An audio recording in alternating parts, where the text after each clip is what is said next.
Hello, this is Paul Callan and welcome to this week's MotorZen news. You could try to play it, but you're never gonna be. BMW have acquired Alpena, and Alpena has been a standalone company, even though for many years I associated it as being just another brand within BMW. Well, it will be that now going forward because they own it. But it has been standalone, employed 300 people in its own factory, would take a car off the BMW production line, bring it to their factory, do the body modifications, do the suspension modifications and do the engine modifications. Probably just coming in below M-Power range in terms of performance, but has been in existence for almost 60 years, and since 1964 every Alpena has come with BMW warranty. So that's how close the relationship has been. But now BMW own the operation. Last year was the best year for Alpena. They sold 2,000 vehicles. That was their best year. So now you're probably going to see Alpenas sit alongside standard BMW factory products in the showroom. That's where they reckon this is going to go.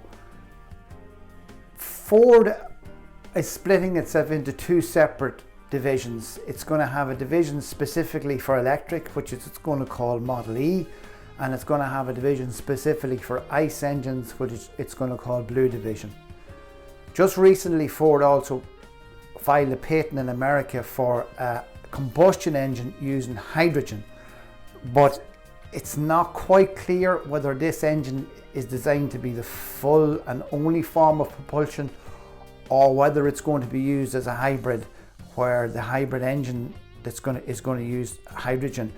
It's not necessarily a patent for the engine. The patent that they have is for the form of combustion and the way of controlling how the hydrogen burns.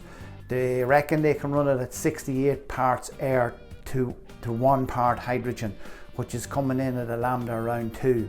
So this is where they seem to maintain that they've got a patent over this type of technology. This Patrick's weekend just gone has been the start of our F1 season. Now, before you all start switching off, all those people that have no interest in F1, we just want to bring you a few technical things from this season which are completely new. Brembo are talking about their new brakes, there's changes on the regulations.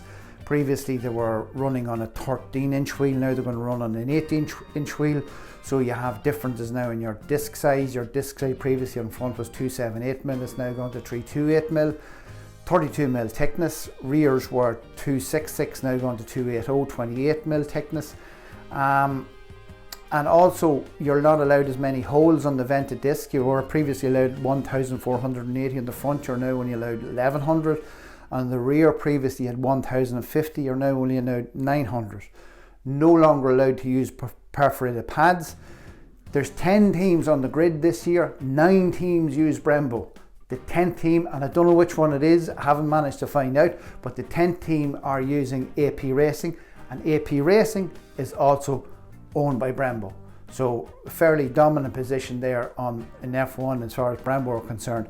Also, the reason I'm saying that keep a little bit of interest if you have no interest in F1, because they've changed. The big changes this year has been on the aero package, and the real reason they've changed it is because the previous aero setup meant that as you got close to the back of a car, the disturbed air meant that you couldn't get close to the back of the car, that the car behind became very unsettled, and it was making it very difficult to pass. Everything they've done on aero package for this season is designed to prevent that and designed to encourage and make it easier for passing. So maybe this might start to bring a few people who weren't interested in it back to it. This year they say potentially many teams have the potential to win, so it'll be interesting to see if that's how it plays out.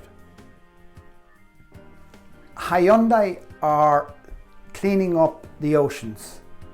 Hyundai have teamed up with a company called Healthy Sea to recover plastics from the sea, and Hyundai are going to use used nylon fishing nets in building their cars. At this point, the used nylon fishing nets are being used for the floor mats in the new Iconic 5. but they're going to develop this concept on further to try and create this, and we're hearing this word more and more now, this circular economy.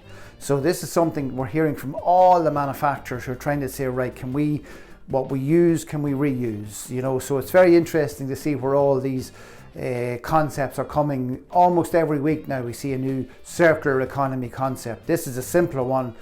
Previously we were looking at stuff about EV batteries. This is a very simple one, but yet not a very important one, because we're hearing that more and more about how the oceans are getting contaminated with plastics.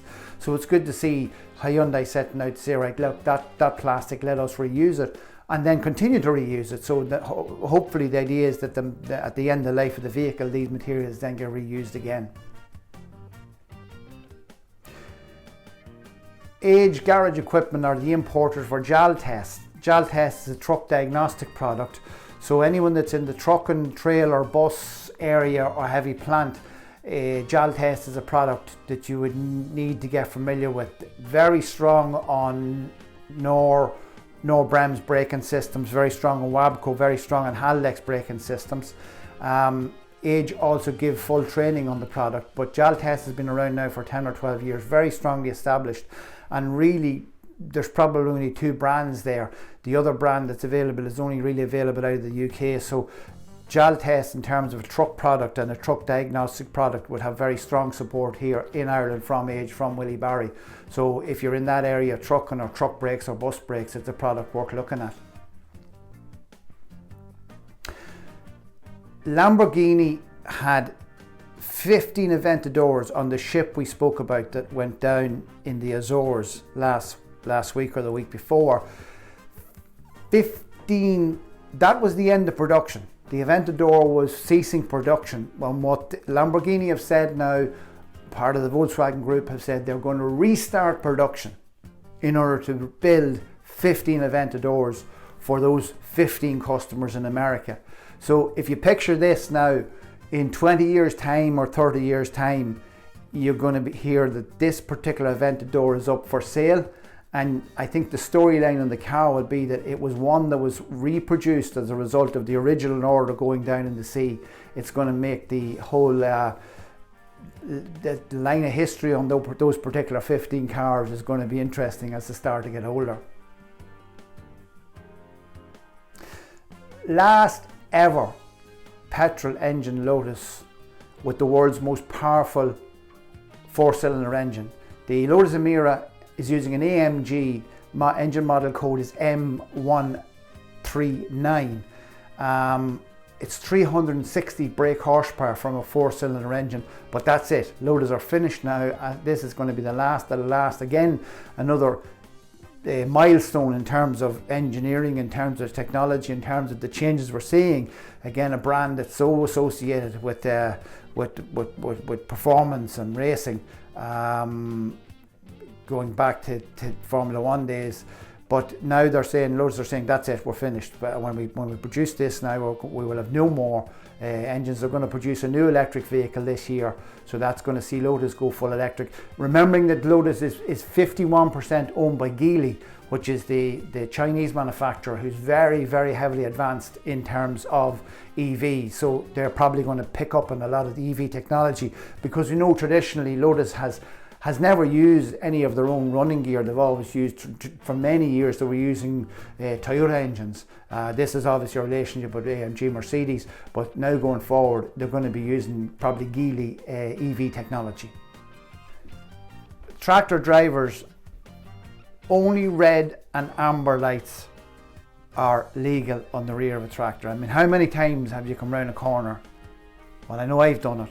I've come round a corner and I've panicked, because I thought there's a car on my side of the road coming at me.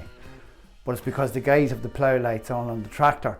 So RSA have just sent out a press release saying that it's illegal to have anything other than an amber or a red light on the back of a tractor. Now, I know sometimes you come up behind a tractor with a plough on it, and the guys think they're doing great because they're saying, look, I'm highlighting with the lights, the plough lights, that the plough's there, but you actually can't see it because you can't see anything because those white lights are coming at you.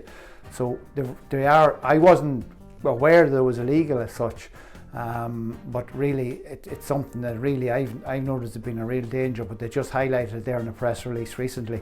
Probably the wrong time of the year when you think about it, but in terms of coming into the longer evenings. But yeah, no, you're going to see a lot of boys out ploughing now over the next couple of months anyway, I suppose. Deco, who we kind of know for predominantly timing belts, have announced a strategic partnership with a company called Nuvera. Now, Nuvera make fuel cells, but predominantly for heavy truck and industrial applications. Deco are looking to bring this joint venture strategic partnership, bring Nuvera's technology so they could start to develop fuel cell systems for car and van type applications. Deco are a tier 1 supplier, so they're a number 1 type level supplier to the car manufacturers. So Deco believe that fuel cells are the future, with comparable fuel range and comparable refueling time, and then simplicity of electric motors. So they're backing this as being something that's going to be a big part of the future. So we possibly will see a situation where a car manufacturer will have a system on it that is fuel cell, but when we drill down into it, we'll discover it's a Deco fuel cell. New Opel dealer just appointed in Ireland, so for Mayo and Ballyhaunis, Rochford Motors have just been appointed.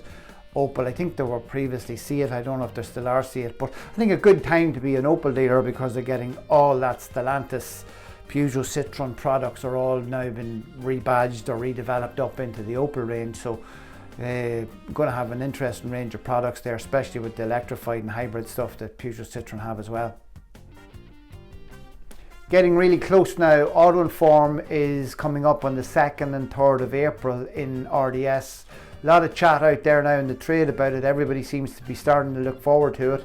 First big event, first big coming together for the trade since the dreaded COVID. So tickets are selling fast according to the people in Autobiz. So get online, get ordering, get in there fast and get the last few remaining tickets. We're going well now. We're picking up on subscribers. We're picking up on our views. We're trying to get it out there. We're talking to the few people that are watching and listening, and we're getting good feedback from them. They're enjoying the topics. We're getting some input now from people as well as the stuff they'd like us to do and like us to comment on.